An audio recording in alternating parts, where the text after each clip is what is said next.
جولة الأكل في زنجبار. في الفيديو ده هنجرب أكلات شعبية هجرب الموز الأول وأكلات نجرب غريبة، الاخطبوط، وهنجرب فواكه لأول مرة، وهنزور مطعم موقعه مش طبيعي. واحد من أشهر الأماكن اللي موجودة في زنزبار بتقدم أكل شعبي حلو، هو محل اسمه لقمان. فجينا بقى عند لقمان، خلينا نشوف ايه الأخبار عنده. الأكل مبدئيا في حاجات شكلها غريب. الطبق ده اسمه ديزي نياما، ده عبارة عن موز أخضر ولحمه ومعمول بالجوز الهند، ودي سلطه افوكادو، ودي سموسه لحمه وسموسه فراخ، وده جمبري مطبوخ بجوز الهند، وده جمبري جامبو، وده اخطبوط، وده شوربه سمك، وده حاجه اسمها بيسيتو، عباره عن رز معجون كده في فول. شكله صراحه مش عاطفي قوي. خلينا بقى نبدا باول واحد وهو ميستو، وخلينا نشوف ايه ميستو. انا صراحه يعني هو اقل حاجه متطلع ليها بجربها اول حاجه عشان اشوف. هو ملوش ميزه قوي يعني. في بقى حاجه مهمه جدا الا وهي تسلم ان الكولا عندهم هنا حجمها غير طبيعي. يعني مش ده الكولا العاديه بتاعتنا اللي هي الازازه الصغيره، لا ده مثلا نص الازازه الكبيره 600 مللي. نجرب بقى تاني حاجه اللي هي نديزي نياما، اللي هو عباره عن موز اخضر ولحمه مطبوخين بجوز الهند. اجرب الموز الاول. يعني وانت بتاكله ما تقولش لنفسك ان ده موز، يعني اعتبره لحمه، عشان هو بيعض نفس عضه اللحمه. طعمه حلو مش وحش. انا بقيت متلخبط دلوقتي، مش عارف انهي لحمه وانهي موز. مقارنه باول حاجه ده كويس. خلينا نجرب الاخطبوط. لا يعني ما عجبنيش برضه. هو شكلنا كده هنطلع من البلد دي. طب نجرب السموسه. طيب السموسه فراخ حلوه. نشوف بقى الجمبري الجامبو ده. الجمبري بقى ما فيهوش كيمياء ولا فيزياء الحمد لله، يعني ما حطوش التاتش بتاعهم فيه ولا حطوا عليه موز ولا فراخ ولا بتاع. نجرب بقى بطيخ مويت. بطيخ حاطين عليه ليمون وصودا ونعناع، ميكس حلو. بس بالنسبه لي كتجربه يعني لا، الاكل الشعبي الزنزبوري مش افضل حاجه. عصير قصب بالزنجبيل والليمون. يعني الواحد احنا متعودين على القصب، ممكن احيانا بالليمون بتشربه، بس الزنجبيل ماشي تزود. والله ده انت راجل جميل. شكرا. بسم الله. جامد والله. جامد. والزنجبيل بيديك وحوحه في الزور كده، عارف ايه دي. بس لا، واخد القصب في حته ثانيه، والقصب طعمه حلو. على الله دي احنا لسه واقعه من الشجره في البتاع عادي. هم الدنيا هنا برضه لطيفه، انت ماشي في الشارع فما تتوقعش جوه ايه. هو عادي شغال. كام يا صديقي؟ 2000. ها؟ 2000 يعني الواحد ب1000. نعم. يعني تقريبا 10 جنيه اغلى كوبايه قصب. احنا كده وصلنا سوق الخضار والفاكهه. تعالوا بقى نشوف ايه اللي عندهم.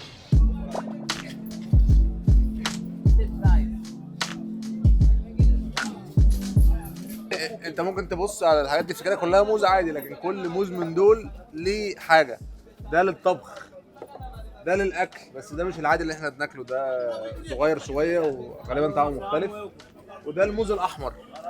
الموز الاحمر Bread is jackfruit. جاك فروت. This is smell like a banana, like pineapple. ريحتها زي الموز. هو بيقول لي بقى طعمها ميكس على حاجات مختلفه. هي شكلها كنبات كبيره قوي. الاول تحط زيت على ايدك. You just make. حط زيت ليه بقى؟ واي؟ Cause it's sticky. عشان بتلزق في الايد. اوكي. And then you can take it out, this white stuff. And then. And then what? This? Take it. دي؟ Yeah, keep it. Eat it.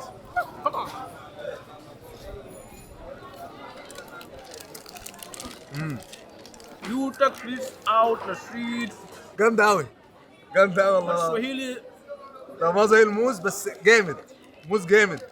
لا استنى بقى عشان ايه دي بتلزق جامد أوي. ده الجزء اللي بيتاكل. حلوة. حلوة. حلوة أوي. حلوة أوي. لا أنا ممكن أقعد آكل منها كتير دي. بيقول لك مليانة بالبروتين، يعني ما تاكلش لحمة كتير. Replacement of meat and beef. عشان كده الموضوع جامد. ده كده هبات هنا بقى. استنى كده. You like it? It's nice. I see yours already finished. هنخلص العربية بتاعتنا. أنا بقى إيدي ملزقة. It's your turn. اويل تاني؟ هنجرب كوكونات الشوارع. على طول كده ها؟ نشرب على طول. افتح لك بقى واحده كوكونات. انا بالنسبه لي اول مره اجرب الكوكونات. طبعا بنشوف الناس كلها عماله تشرب بشاليمو وبتاع، احنا ايه هنشرب من الشارع على العربيه عادي كده اهو.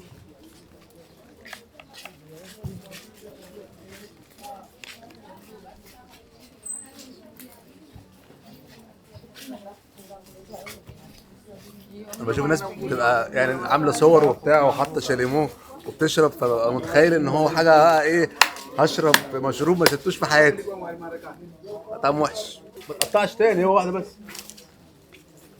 وحش قوي والله، وحش.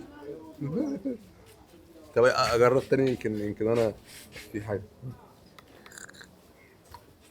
فمش عارف هل هو المشروب نفسه طعم وحش ولا الراجل ده اللي عنده دول اي كلام.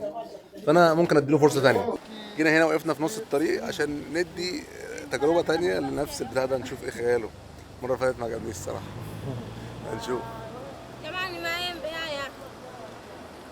طعمه عادي يعني، فاهم؟ مش اللي هو الصور والحكايات دي بتحسسك ان هو ايه، والشاليمو حسسك ان هو حاجه جامده جدا.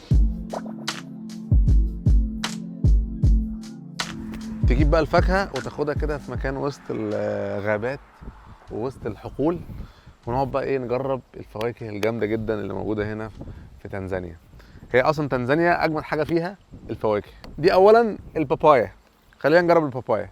سكينه. البابايا بقى ايه، تفتح كده كده تقشر، بتمشي معاك زي السكينه في الحلاوه على طول. ده شكل البابايا من جوه. تمام. فيها بذر كتير، اعتقد البذر ده في ناس بتعمل منه مشروبات. البابايا نفسها بقى انا كنت دقتها في انجلترا، بس عايز اقول لكم ان انتوا اي فاكهه دقتوها بره تنزانيا هتبقى مختلفه تماما عن طعمها في تنزانيا. نطلع حته جميله ونقول بسم الله.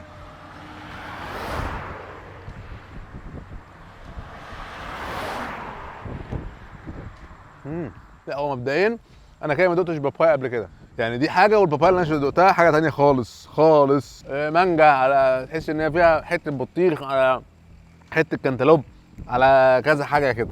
برضو هنا البرتقال في تنزانيا مختلف، طعمه مختلف زي اي حاجه تانية، طعمه مختلف. هو ايه اصلا، طول ما انت ماشي في الشارع هتلاقي ناس واقفه في الشارع بتقشر برتقال وبتبيع متقشر، بس احنا مش محتاجين حد يقشر لنا، فاحنا ايه، ابويا علمني ازاي اقشر برتقال. هو اولا البرتقانه تحسها ليمونه من جوه، مش برتقانه يعني. بصوا تحسها ليمونه جامده. اتفضلوا معانا. حلو البرتقال، حلو. طبعا تنزانيا يعني الباشن فروت. باشن فروت هنا بقى في كل مكان، اي مكان تروحه يعمل لك عصير باشن فروت، عصير القصب بتاعهم. بص ده شكل الباشن فروت من جوه، هي اوريدي جاهزه ان انت تاكلها. باشن فروت فيها مزازه، هي فاكهه حمضيه جدا جدا جدا، فلو انت ما بتحبش الحامض الباشن فروت بالنسبه لك مش هتبقى اقوى حاجه، لكن انا بحب الحامض. المانجا برضو من الحاجات اللي هنا في تنزانيا مهمه جدا، لان زي ما اتكلمنا في فيديو المانجا، هي المانجا ليها علاقه بالتربه والمكان اللي بتطلع فيه والحراره.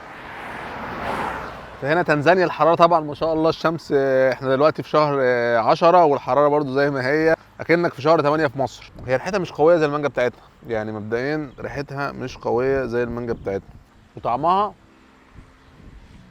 يعني مش اقوى حاجه. معانا الباميليو او البابيليو او حاجه كده، هي فاكهه غريبه هنا برضو، قالوا لي عليها فقلنا نجربها.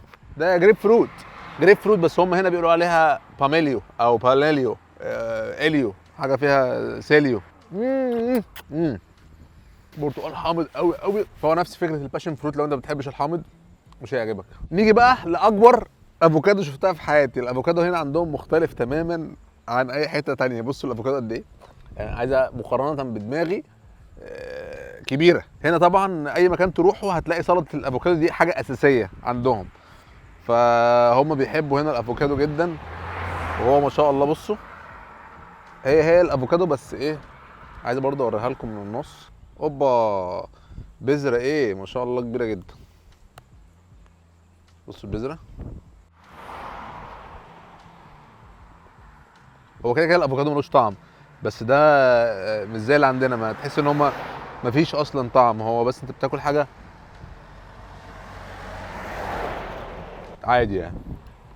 بس هنا الحجم يعني ما شاء الله الحجم هنا بزياده. ومعانا واحد من الاهم الحاجات وهو الموز، ولكن هنا الموز ميني موز. ميني موز، بصوا الموزه عامله ازاي، بيبي بصوا، تطلع لك حاجه كده اصغر من الصباع. تقعد بقى تاكل منها كتير بقى. زي ما قلت لكم اي فاكهه هنا هتلاقيها اجمد بكتير من ان انت تاكلها في اي حته، لان هنا التربه والشمس اقوى. اخر حاجه بقى ايه، ادونا شويه قصب كده ناكلهم. القصب هنا بيقطعوه ويبقوا في اكياس بس كده. وبكده نكون جربنا بعض الفواكه في زنزبار. خلينا بقى ايه نشوف ايه الوجبه اللي بعدها. احنا دلوقتي طالعين من ستون تاون رايحين حته اسمها متشينفي، حوالي ساعه ونص عشان نروح نشوف اللي هو المطعم اللي وسط المايه، مطعم ذا روك. مطعم الصخره هم عملوه شويه وسط المايه على صخره. في وقت الجذب تقدر ان انت تخش تمشي لحد المطعم وتطلع عادي. في وقت المد لازم تاخد قارب يوديك لحد المطعم. فاحنا دلوقتي هناخد قارب يودينا عشان ناكل. كده احنا واقفين مستنيين المركب تيجي، وغالبا طبعا ايه هنقلع الجزم عشان نعرف نركب.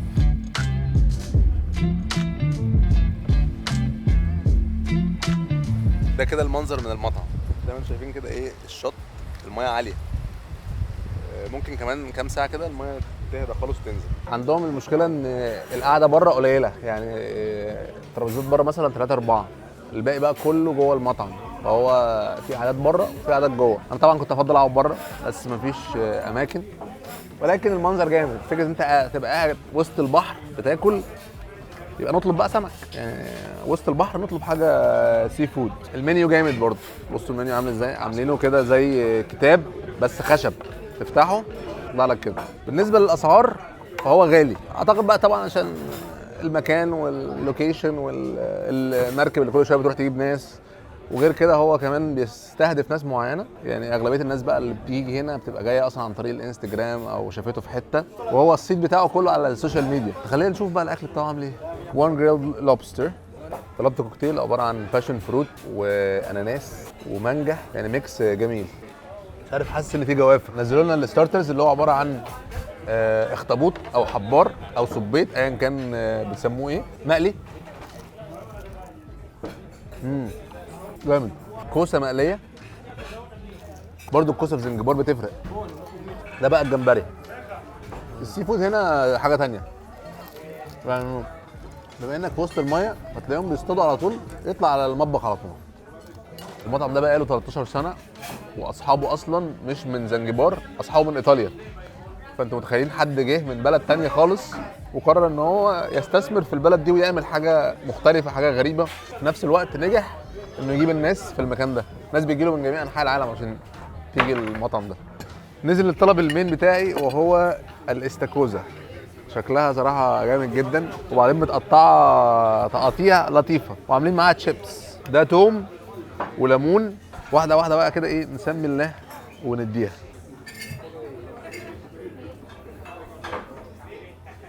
يا للهوا. بس انا حاسس ان الكميه يعني مش كتير، يعني انا لو قعدت اكل دول كده مش هشبع. البطاطس دي مش بطاطس عاديه، عاملينها بخلطه زي الخلطه بتاعه السمك المقلي. خلطه السمك المقلي والفيش اند شيبس اللي بيتعمل في انجلترا هي نفس الخلطه. الموضوع ما طلعش موضوع تجربه مختلفه او مطعم معمول بطريقه غريبه، ولكن كمان الصراحه الاكل نظيف، الاكل جامد. خدوا حته استاكوزا، استاكوزا زنجباري.